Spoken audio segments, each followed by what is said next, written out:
بسم اللہ الرحمن الرحیم۔ جی تو سامعین، تاریخ کے ان پڑھ جج کا واقعہ۔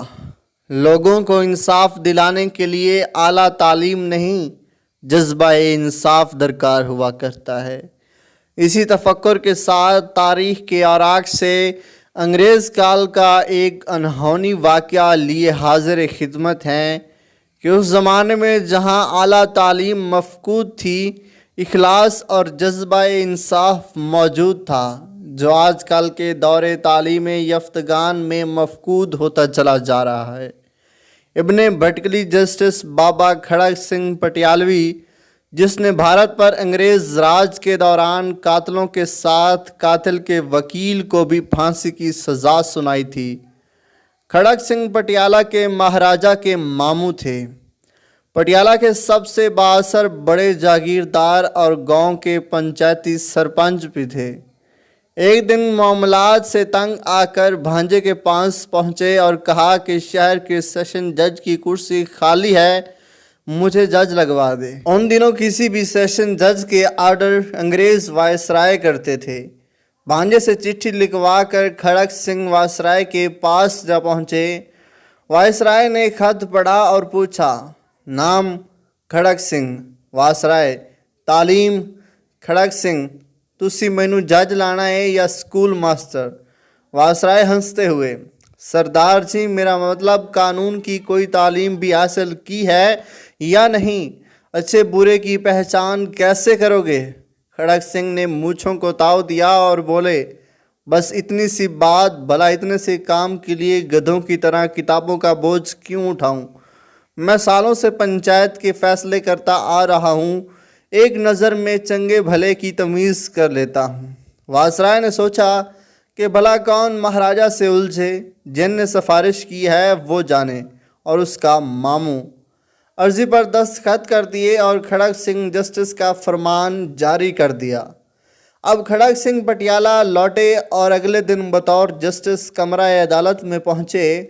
اتفاق سے پہلا کیس قتل کا تھا۔ کٹہرے میں ایک طرف 4 ملزم اور دوسری جانب روتی خاتون تھی۔ جسٹس صاحب نے کرسی پر براجمان ہونے سے پہلے فریقین کو غور سے دیکھ لیا اور معاملہ سمجھ گئے۔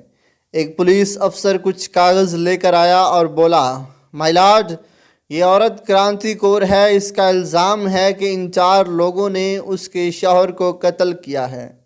جسٹس کھڑک سنگھ نے عورت سے تفصیل پوچھی۔ عورت بولی، سرکار، دائیں جانب والے کے ہاتھ میں برچھا تھا اور برابر والے کے ہاتھ میں رانتی اور باقی دونوں کے ہاتھوں میں سوٹے تھے۔ یہ 4 کماد کیولے سے نکلے اور خصم کو مار مار کر جان سے مار دیا۔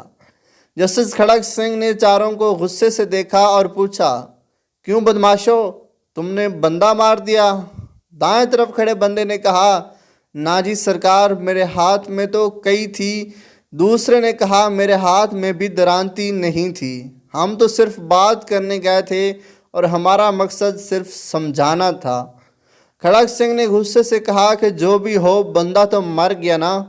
پھر قلم پکڑ کر کچھ لکھنے لگے تو اچانک ایک کالا کوٹ پہنے شخص کھڑا ہوا اور بولا، مائی لارڈ، رکیے، یہ کیس بڑا پیچیدہ ہے۔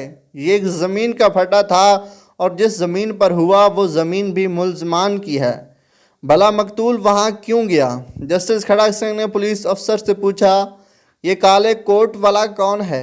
جناب، یہ ان 4 کا وکیل ہے، پولیس والے نے جواب دیا۔ تو انہی کا بندہ ہوا نا جو ان کی طرف سے بات کر رہا ہے۔ پھر کھڑک سنگھ نے وکیل کو بھی صفائی دینے کے لیے ان 4 کے ساتھ کھڑے ہونے کو کہا۔ پھر ایک سطری فیصلہ لکھ کر دستخط کر دیے۔ فیصلے میں لکھا تھا، ان 4 قاتلوں اور ان کے وکیل کو کل صبح صادق پھانسی پر لٹکا دیا جائے گا۔ پٹیالہ میں ہلچل مچ گئی، ہر لوگ کھڑک سنگھ کے نام سے تھر تھر کانپنے لگے کہ کھڑک سنگھ مجرموں کے ساتھ ساتھ ان کے وکیلوں کو بھی پھانسی دیتا ہے۔ اچانک جرائم کی شرح 0 ہو گئی، کوئی وکیل کسی مجرم کا کیس نہ پکڑتا جب تک کھڑک سنگھ پٹیالہ جج رہیں۔ ریاست میں خوب امن رہا، آس پڑوس کی ریاست سے لوگ اپنے کیس کھڑک سنگھ کی عدالت میں لاتے اور فوری انصاف پاتے۔ اس واقعے میں دور حاضر کے پڑھے لکھے ججوں کے لیے ایک گہرا سبق ہے کہ اگر انصاف فوری اور مجرموں کے ساتھ ان کے وکیلوں کو بھی سزا ملنے لگے تو ملک میں جرائم کی شرح 0 ہو جائے گی۔